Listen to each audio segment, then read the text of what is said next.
Hello, I am Anna Marie Ciofani, the Client Service Specialist at Infinity Benefit Solutions.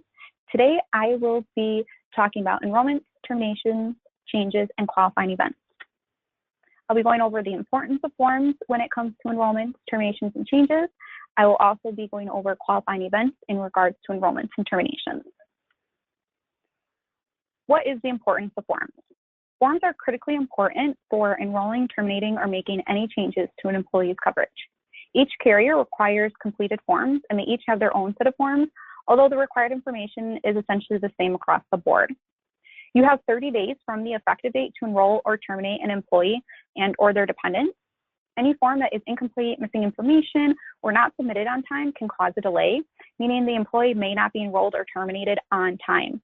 It is very important the forms are filled out correctly and submitted on time for timely enrollment or termination. Forms need to be completed whether an employee is enrolling, waiving, terminating, or making any type of changes to their coverage. As the employer, you should keep copies of the forms for documentation purposes and if they need to be referenced back to at a later date. Qualifying events. One way an employee and/or their dependents can come onto the plan is through a qualifying event. What are qualifying events? A qualifying event is a life event such as marriage, divorce, legal separation, birth, adoption of a child, aging off a parent's plan, and loss of coverage. This allows the employee and/or their dependents to come onto the plan outside of open enrollment. The coverage effective date will be the date of the event. It is important to note that if an employee has not satisfied their new waiting period and they have a qualifying event, they cannot come onto the plan until they have satisfied their waiting period. The waiting period trumps the qualifying event. I'll go over the waiting period in more detail in the next slide. If an employee or their dependent is coming onto the plan due to a qualifying event, this needs to be clearly stated on the form. If you have any questions on qualifying events or if a specific situation is considered a qualifying event, do not hesitate to reach out to us. Employees and their dependents can enroll in coverage a few different ways. By satisfying the new hire waiting period. Every plan with every carrier has a waiting period all new hires must satisfy. This begins on their full-time date of hire. The waiting period cannot be waived and every employee must satisfy the same waiting period. You cannot change the waiting period or waive it for different employees. Second is open enrollment. Open enrollment is the time during renewal when any employee can make any change they want to their coverage. They can enroll in coverage, terminate coverage, add dependents, terminate dependents. If there's more than one plan for medical, for example, they can switch plans. With this said, if an employee is newly hired and the open enrollment time falls in the middle of their waiting period, as in they have not satisfied their waiting period, they cannot come onto the plan for open enrollment. Again, waiting period trumps everything else. So for example, if an employee is hired July 14th, 2020, the waiting period is first the month following 30 days, and open enrollment is August 1st, 2020. Based on the waiting period, their effective date is September 1st, 2020. They cannot come onto the plan during open enrollment. Third is through a qualifying event. So long as an employee has been employed full-time long enough to satisfy the waiting period, they can come onto the plan through a qualifying event.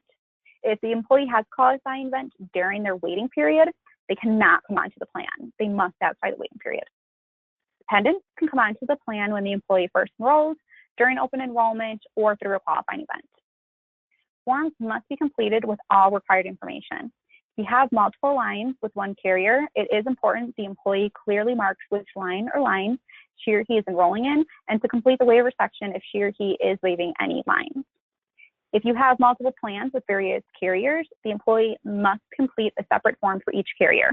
Completing one form and checking all coverage boxes does not translate to an enrollment with other carriers. For example, if you have medical with one carrier and dental and vision with another carrier, a form for each carrier is needed. Checking medical, dental, and vision on one form will not enroll the employee in all three lines with both carriers. The employee will only be enrolled in the coverage for the carrier of the completed form. If you ever have any questions on enrollments or completing the forms, don't hesitate to reach out to us and we can go through it with you. An employee's coverage can terminate due to termination of employment or during open enrollment. An employee can also terminate coverage due to a qualifying event. This is usually because they have obtained other coverage. A completed termination form is required in order to terminate an employee, and each carrier has their own set of termination forms. A form is required for each carrier. Completing one form does not translate into a termination with all other carriers.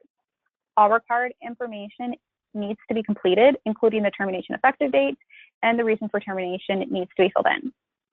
For dependent termination, if an employee is staying on the plan but terminating a dependent, they need to fill out the termination form. The employee information is still required, and they will indicate they are terminating a dependent, the reason for the termination, and the effective date. Again, if you have any questions on terminations or filling out the forms, don't hesitate to reach out to us. So how can Client Services assist? Client Services is here to assist with any and all questions you have regarding enrollments, terminations, changes, and qualifying events. Client Services can provide you with your group's waiting period, what the effective date would be based on the waiting period or qualifying event, and also explaining what qualifying event is and which qualifying events have met the requirement for a qualifying event. And then in addition, we can always reach out to the carrier if needed. So don't hesitate to reach out to us with any and all questions. Employees may need to make other types of changes other than plan changes. This includes updates or corrections to their personal information, such as names, dates of birth, social security numbers. Forms are still needed for these types of changes for documentation purposes, and they are required by all carriers. Here is the contact information for Client Services. You can contact Client Services with any questions on forms, enrollments, terminations, qualifying events. This concludes today's webinar. I hope you found it helpful. Thank you.